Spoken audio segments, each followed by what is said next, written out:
ओम शांति। आज 15 अप्रैल 2024 के बाबा के अनमोल मधुर महावाक्य सुनेंगे। आज की मुरली में बाबा हम बच्चों को अंतिम दृश्य को देखने के लिए तैयार कर रहे हैं। बाबा कहे, बच्चे, अंतिम दृश्य बहुत दर्दनाक होंगे।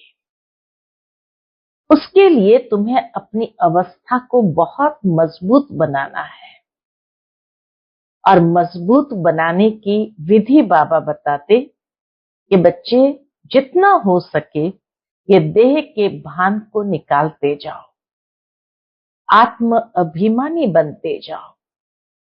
साथ ही साथ बाबा कहे, बच्चे, देहधारियों से जो भी ममत्व है उसको भी निकालते जाओ। और उसके लिए बाबा कहे, जितना हो सके स्वयं को अशरीरी बनने के अभ्यास में आगे बढ़ाते जाओ। जितना जितना अशरीरी बनने का अभ्यास करते जाएंगे तो अंतिम दृश्य को देखने की शक्ति स्वयं में आती जाएगी। इसलिए बाबा कहे, बच्चे, अब तुम्हारी बुद्धि में यह बात रहनी चाहिए कि अब हमें घर जाना है। तो नेचुरली डिटैच होते जाएंगे। तो सुनते हैं आज के बाबा के अनमोल मधुर महावाक्य। ओम शांति। मीठे बच्चे, यह संगम युग उत्तम से उत्तम बनने का युग है। इसमें ही तुम्हें पतित से पावन दुनिया बनानी है। प्रश्न है आज की मुरली से, अंतिम दर्दनाक सीन को देखने के लिए मजबूती किस आधार पर आएगी? उत्तर है, शरीर का भान निकालते जाओ।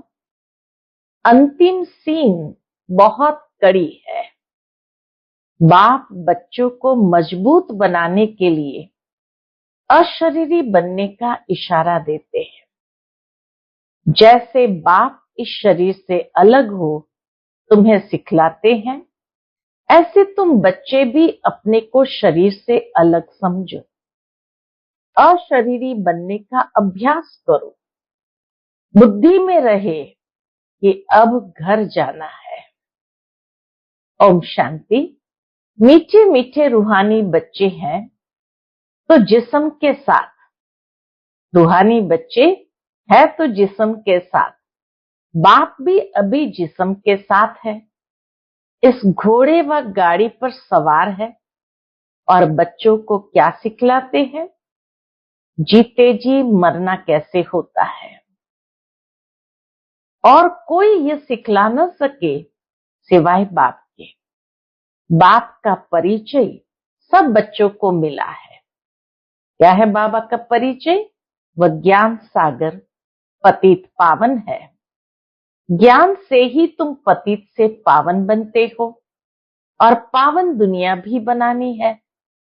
इस पतित दुनिया का ड्रामा प्लान अनुसार विनाश होना है।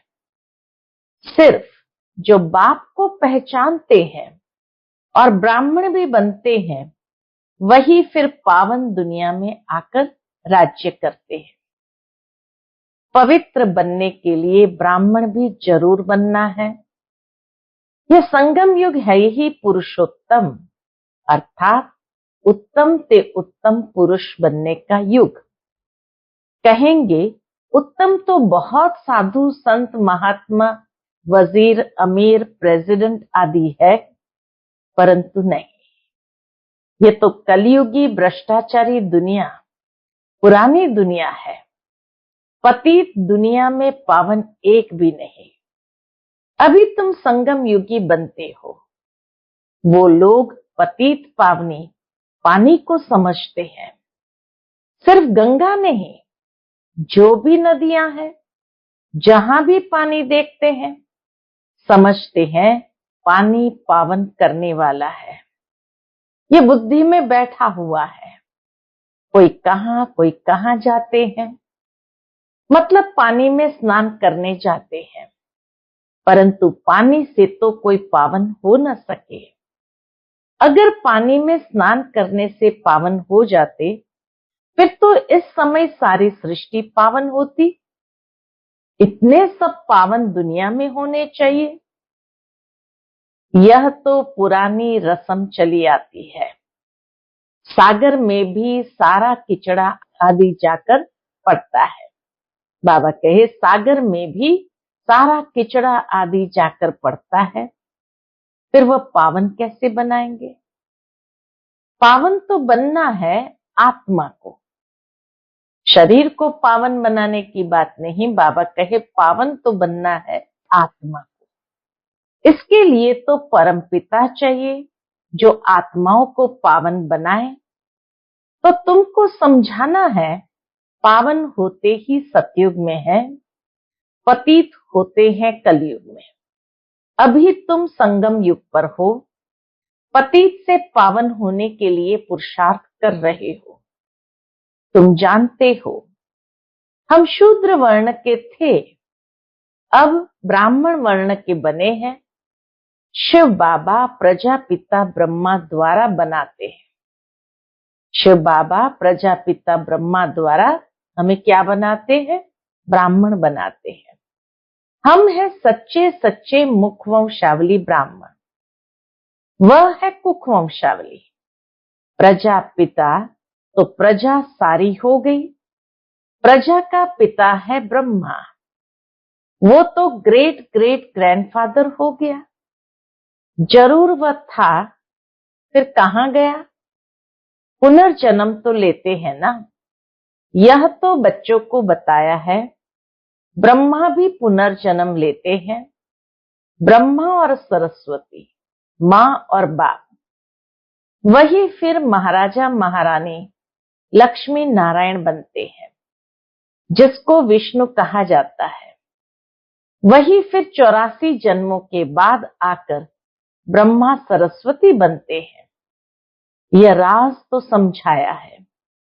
कहते भी है जगत अम्बा, तो सारे जगत की माँ हो गई। लौकिक माँ तो हर एक की अपने अपने घर में बैठी है, परंतु जगत अम्बा को कोई जानते ही नहीं।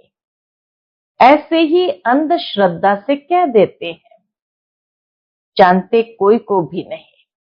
जिसकी पूजा करते हैं उनके ऑक्यूपेशन को नहीं जानते। अभी तुम बच्चे जानते हो, रचयिता है ऊंच से ऊंच। ये उल्टा झाड़ है, इनका बीज रूप ऊपर में है। बाप को ऊपर से नीचे आना पड़े, इसलिए तुमको पावन बनाने। तुम बच्चे जानते हो बाबा आया हुआ है हमको इस सृष्टि के आदि मध्य अंत का ज्ञान देकर फिर उस नई सृष्टि का चक्रवर्ती राजा रानी बनाते हैं। इस चक्र के राज को दुनिया में तुम्हारे सिवाय और कोई नहीं जानते हैं। बाप कहते हैं फिर 5000 वर्ष बाद आकर तुमको सुनाऊंगा। अभी जो बातें सुनाते हैं वो फिर 5000 वर्ष के बाद आकर तुमको सुनाऊंगा। ये ड्रामा बना बनाया है। ड्रामा के क्रिएटर, डायरेक्टर, मुख्य एक्टर्स और ड्रामा के आदि मध्य अंत को न जाने तो उनको क्या कहेंगे? बाबा कहे उनको बेअक्ल कहेंगे ना। बाप कहते हैं 5000 वर्ष पहले भी हमने तुमको समझाया था, तुमको अपना परिचय दिया था, जैसे अब दे रहे हैं।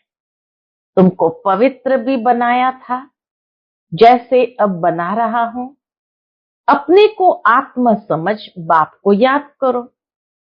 वही सर्वशक्तिमान पतित पावन है।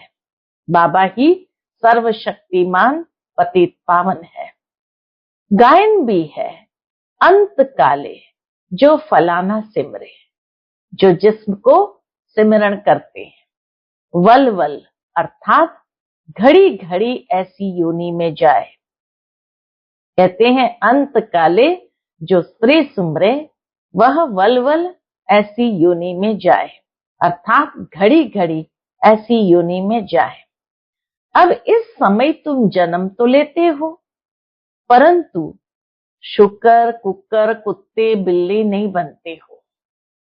सबसे बड़ा रहस्य बाबा हम बच्चों को सुनाते कि इस समय तुम जन्म तो लेते हो, परंतु शुकर कुकुर कुत्ते बिल्ली नहीं बनते हैं। अभी बेहद का बाप आया हुआ है, कहते हैं मैं तुम सभी आत्माओं का बाप हूं। यह सब काम चिता पर बैठ काले हो गए हैं, इन्हों को फिर ज्ञान चिता पर चढ़ाना है। तुम अब ज्ञान चिता पर चढ़े हो, ज्ञान चिता पर चढ़ फिर विकारों में जा न सके। प्रतिज्ञा करते हैं हम पवित्र रहेंगे।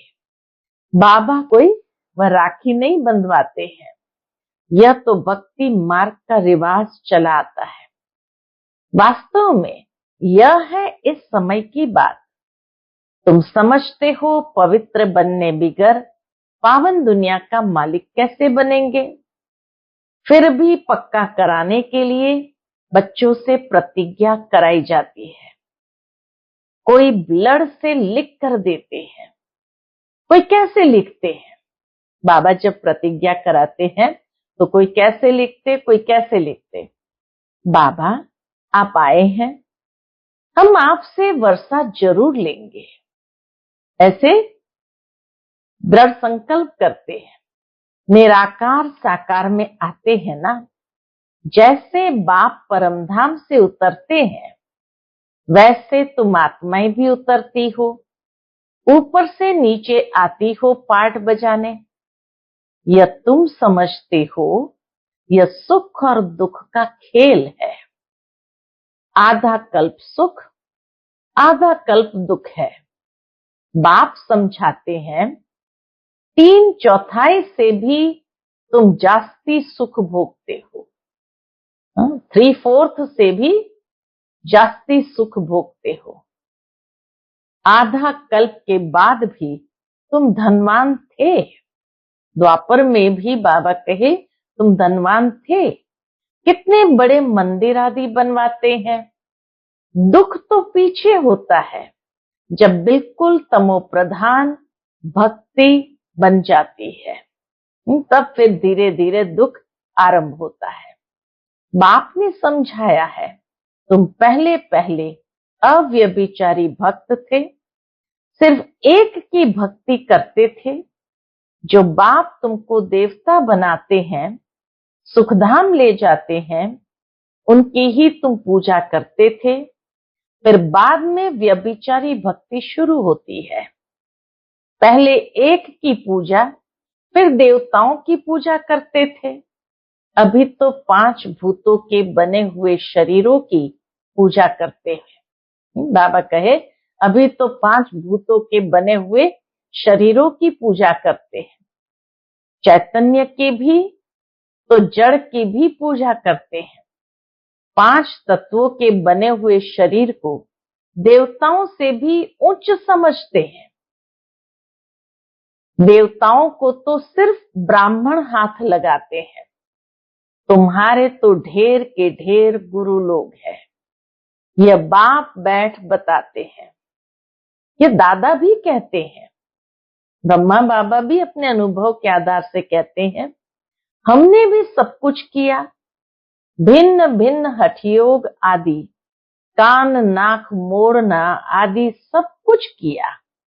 आखिर सब कुछ छोड़ देना पड़ा। वह धंधा करे या यह धंधा करे, इनकी अर्थात सुस्ती आती रहती थी, तंग हो जाता था।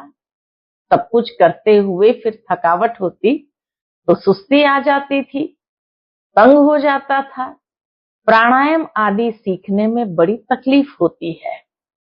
आधा कल्प भक्ति मार्ग में थे, अभी मालूम पड़ता है बाप बिल्कुल एक्यूरेट बताते हैं। वह कहते हैं भक्ति परंपरा से चली आती है। अब सतयुग में भक्ति कहां से आई। मनुष्य बिल्कुल समझते नहीं, मूढ़ बुद्धि है ना। सतयुग में तो ऐसे नहीं कहेंगे। बाप कहते हैं मैं हर 5000 वर्ष बाद आता हूं, शरीर भी उनका लेता हूं जो अपने जन्मों को नहीं जानते हैं। यही नंबर 1 जो सुंदर था वही अब श्याम बन गया है। आत्मा भिन्न भिन्न शरीर धारण करती है, तो बाप कहते हैं जिसमें मैं प्रवेश करता हूं उसमें अभी बैठा हूं। क्या सिखलाने? जीते जी मरना। बाबा पुराने शरीर में आकर बैठे हैं, किस लिए बैठे हैं? जीते जी मरना। इस दुनिया से तो मरना है ना, अभी तुमको पवित्र होकर मरना है। मेरा पाठ ही पावन बनाने का है। तुम भारतवासी बुलाते ही हो, हे पतित पावन, और कोई ऐसे नहीं कहते हे लिबरेटर, दुख की दुनिया से छुड़ाने के लिए आओ। सब मुक्ति धाम में जाने के लिए ही मेहनत करते हैं। तुम बच्चे फिर पुरुषार्थ करते हो, किस लिए? सुखधाम के लिए।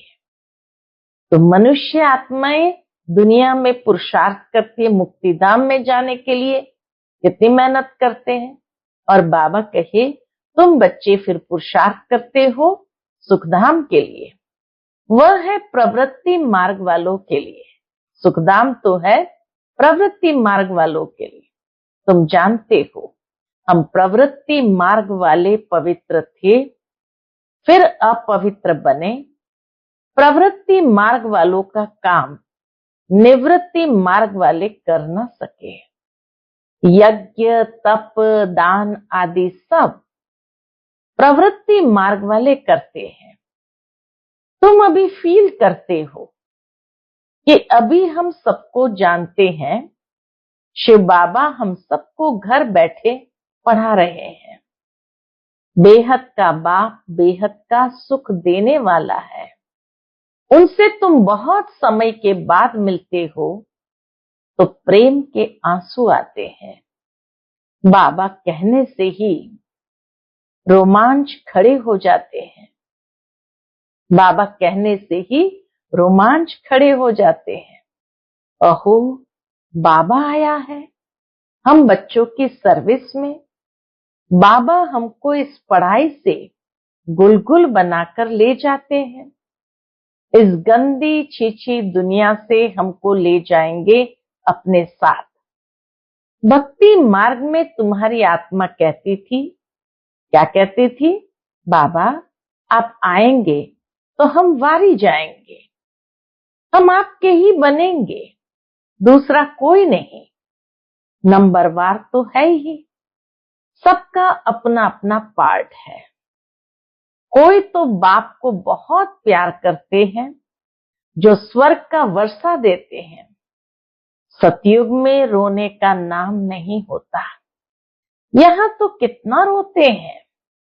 जब स्वर्ग में गया तो फिर रोना क्यों चाहिए? बाबा कहे जब स्वर्ग में गया तो फिर रोना क्यों चाहिए? और ही बाजा बजाना चाहिए। वहां तो बाजा बजाते हैं। वहां सतयुग के अंदर मृत्यु भी एक महोत्सव होता है कि जब व्यक्ति सारे परिवार को इकट्ठा करके छुट्टी लेते हैं कि अब मैंने बहुत साल इस शरीर में बिताया, अब मैं एक नया शरीर में जा रहा हूं, तो बड़े धूमधाम से सभी विदाई देते हैं। इसलिए बाबा कहे वहां तो बाजा बजाते हैं, खुशी से शरीर छोड़ देते हैं। ये रस्म भी शुरू यहां से होती है। यहां तुम कहेंगे हमको अपने घर जाना है, वहां तो समझते हो पुनर्जन्म लेना है, तो बाप सब बातें समझा देते हैं। ब्रह्मरी का मिसाल भी तुम्हारा है। तुम ब्राह्मणिया हो, विष्टा के कीड़े को तुम भू भू करती हो। तुमको तो बाप कहते हैं इस शरीर को भी छोड़ देना है, जीते जी मरना है।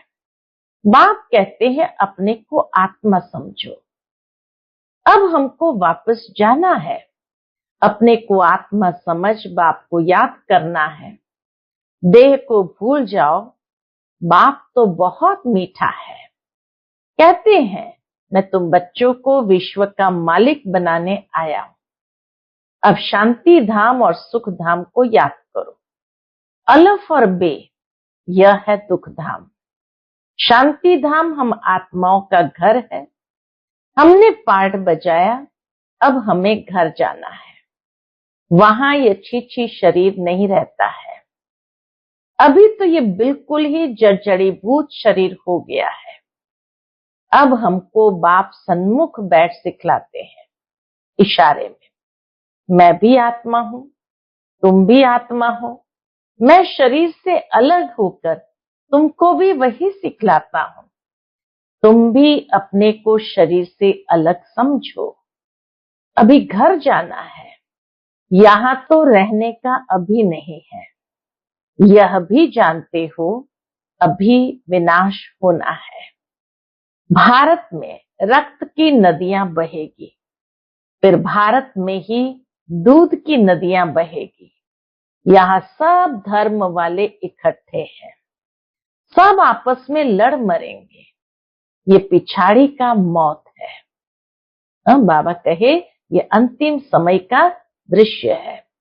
पाकिस्तान में क्या क्या होता था, बड़ी कड़ी सीन थी, कोई देखे तो बेहोश हो जाए। अभी बाबा तुमको मजबूत बनाते हैं, शरीर का भान भी निकाल देते हैं। बाबा ने देखा बच्चे याद में नहीं रहते हैं, बहुत कमजोर है, इसलिए सर्विस भी नहीं बढ़ती है। घड़ी घड़ी लिखते हैं, बाबा याद भूल जाती है, बुद्धि लगती नहीं है। बाबा कहते हैं योग अक्षत छोड़ दो। विश्व की बादशाही देने वाले बाप को तुम भूल जाते हो। आगे भक्ति में बुद्धि कहीं और तरफ चली जाती थी तो अपने को चुटकी काटते थे। बाबा कहते तुम आत्मा अविनाशी हो, सिर्फ तुम पावन और पतित बनते हो, बाकी आत्मा कोई छोटी बड़ी नहीं होती है। आत्मा हर एक में एक जैसी है। अच्छा, मीठे मीठे सिकिलधे बच्चों प्रति माता पिता बाप दादा का याद प्यार और गुड मॉर्निंग। रूहानी बच्चों को रूहानी बाप की नमस्ते। हम सभी रूहानी बच्चों की रूहानी माता पिता बाप दादा को याद प्यार, गुड मॉर्निंग और नमस्ते नमस्ते। शुक्रिया बाबा, शुक्रिया। आज की मुरली से धारणा के लिए मुख्य सार। पहली पॉइंट, अपने आप से बातें करो। ओहो, बाबा आया है हमारी सर्विस में, वह हमें घर बैठे पढ़ा रहे हैं। बेहद का बाबा बेहद का सुख देने वाला है, उनसे हम अभी मिले हैं। ऐसे प्यार से बाबा कहो और खुशी में प्रेम के आंसू आ जाए, रोमांच खड़े हो जाए।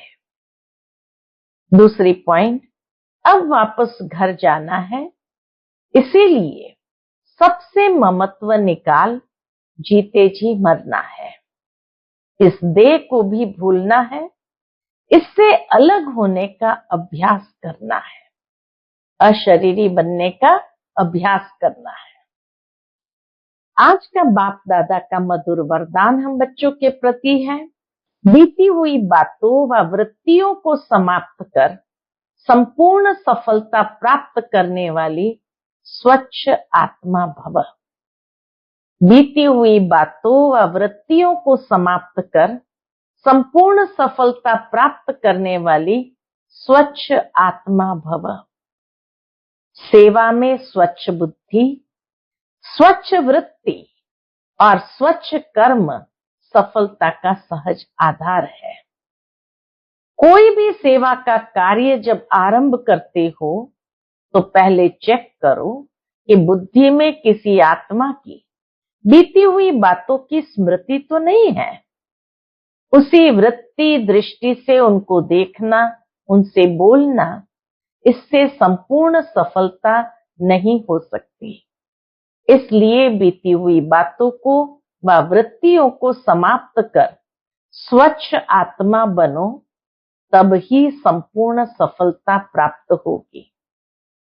आज का स्लोगन है, जो स्व परिवर्तन करता है विजयी माला उसी के गले में पड़ती है। जो स्व परिवर्तन करता है विजयी माला उसी के गले में पड़ती है। क्योंकि जितना स्वयं को परिवर्तन करते जाते हैं तो धीरे धीरे अवस्था उच्च होने लगती है और तब हर कार्य में सहज सफलता का अनुभव करते हैं, अर्थात विजयी माला गले में पड़ती है। अच्छा, ओम शांति।